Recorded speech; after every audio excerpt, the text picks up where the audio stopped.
Hey guys, it's Coach Fro from RocioFlores.com, and today's personal development topic is how to reciprocate in relationships. So I think this topic is really important because if we ever interact with anyone, there's some sort of reciprocation that needs to be happening, and a lot of the times our inability to do that or our choice not to do that can really damage our relationships. So I want to put out some thoughts on how to make changes accordingly or inappropriately so that you can have healthy relationships in your life.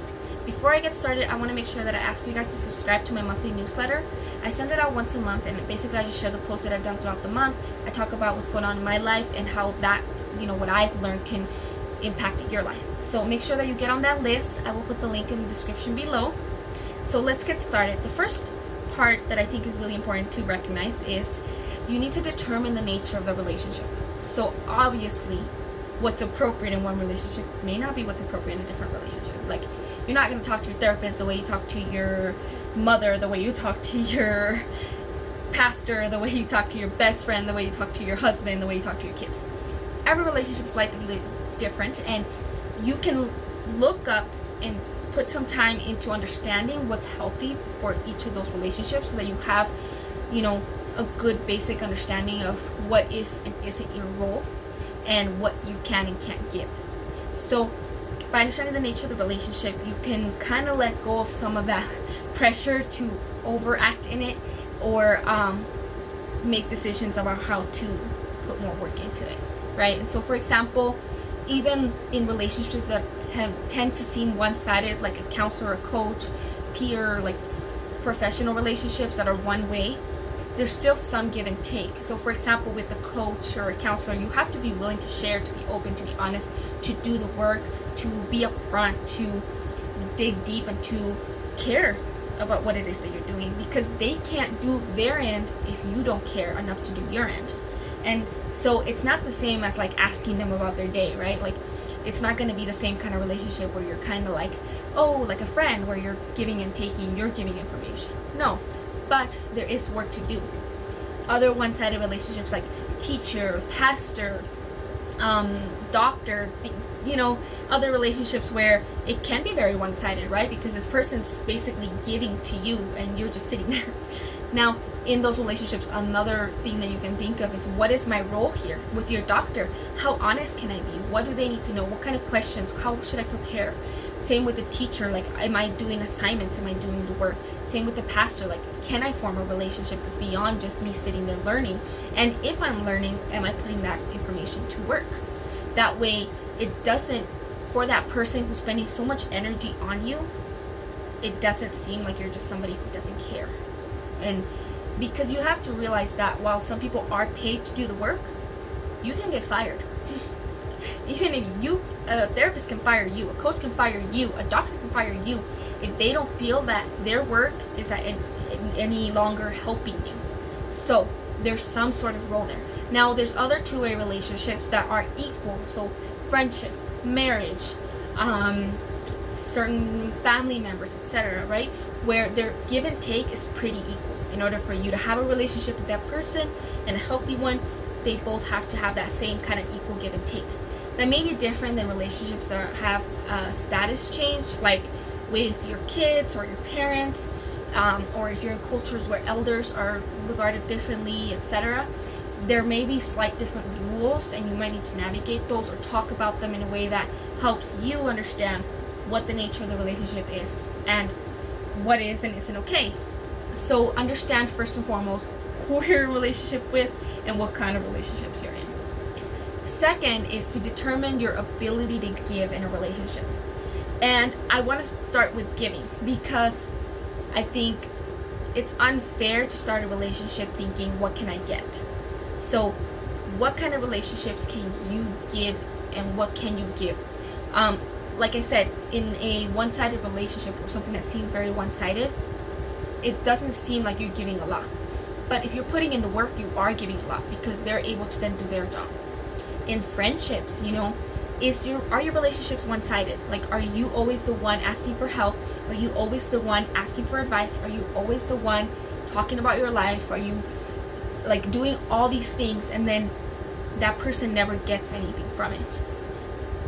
a very simple way to give is to ensure that what you're getting is what you're giving, and that you're asking the person first what they can handle. That way you know what to help them with, because there's a good chance that you might be thinking, well, I have no idea how I would even give them anything. And it could be because you don't have an equal enough relationship where you allow them to get from you. So make sure that that's what you're thinking about that. Of course, in relationships that have a different status change, right, with your kids, are you giving them time? Are you giving them effort? Are you giving them love and encouragement? Are you putting to use the things that you believe are right about being a parent? Same with us being a son or a daughter. So again, if you grew up in a very healthy kind of relationship and lifestyle, you might automatically know exactly what you need to do. For those of us who maybe grew up in kind of dysfunctional families, you might need to put some work into figuring out what is and isn't, healthy or not healthy. But once you understand that, then you want to understand how much can you give. Within that, also you need to understand how much can you actually give. Like there's gonna be times in your life where you're just spent, and you can't go out with your friends, and you can't listen to their venting, and you can't spend time with your kids because you have to work, and you can't, give too much to certain people, or you just can't. That is okay, and if you are within your means, then you just need to understand so that you can balance out the relationship, or so that you can communicate that. Because then you're not letting people feel like you're not giving because you don't want to. Now, the next step is to determine your needs. Because, okay, you're a giver. Let's say you're one of those people who love to give, who love to be there for other people, and you never get. Your needs are not being met. You have all these friends that seem like friends, but you never get to talk about the things that you need to talk about. You never get to share the things that you care about. You never get to, have fun, and you never get to feel loved or cared about. Well, then are they friends? This is something that I've experienced a lot in my life, where I've realized that there were relationships that I kept going. I kept putting work into, like I really cared about. And then when I realized that I was getting, overworked, I was like way too overwhelmed, and then I stepped back and realized none of these relationships are two-sided. And I'm not getting my needs met, but I'm putting a lot of work into meeting their needs, and I'm not getting anything from it either. So if you're a giver, it's hard to let go of that.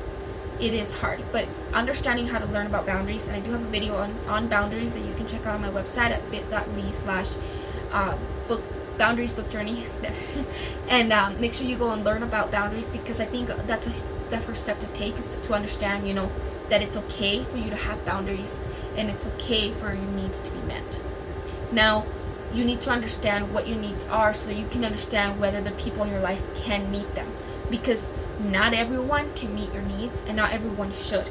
Like your therapist, you're paying to basically tell him all your problems, but it's not fair to put that on your kids, or on your mother, or on your sister. It's not fair if a person's not capable of handling or managing your bigger issues to put it on them.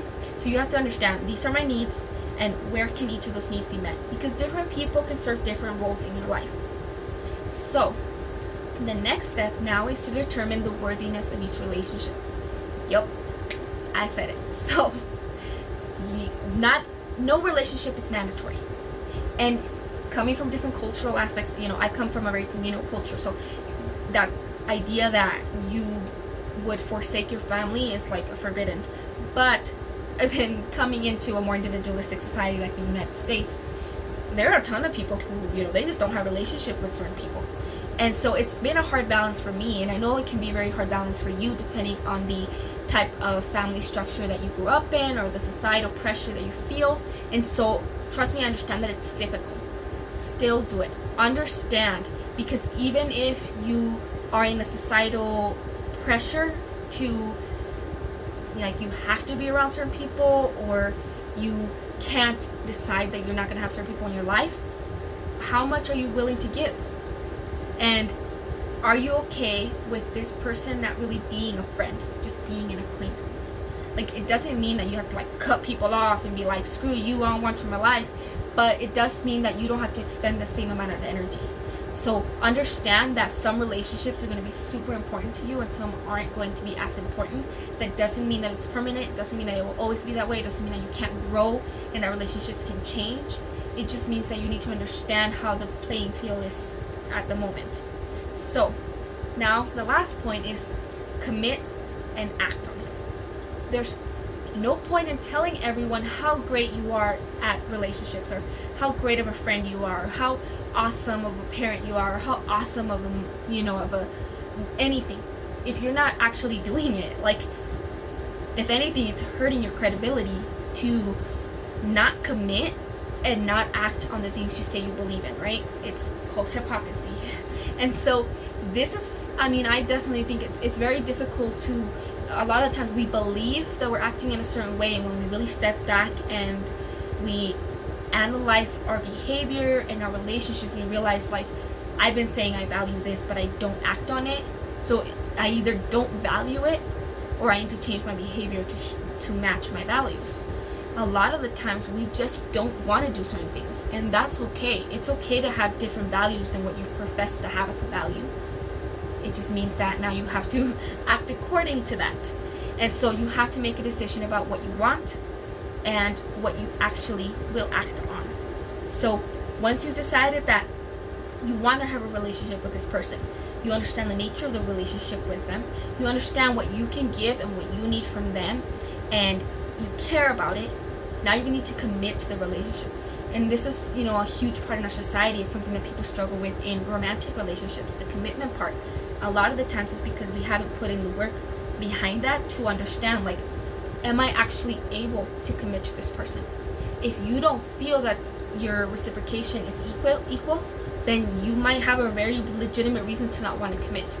If your needs are not being met, or if you know that you're asking for too much, or if you don't really understand what the rules and the boundaries are, then it's scary to commit. It's scary to commit to a friendship. It's scary to commit to having a relationship with someone. So it's really important that we actually look back at those other things first and analyze the situation, and then move forward from there. But once you decide, make sure you actually act on it.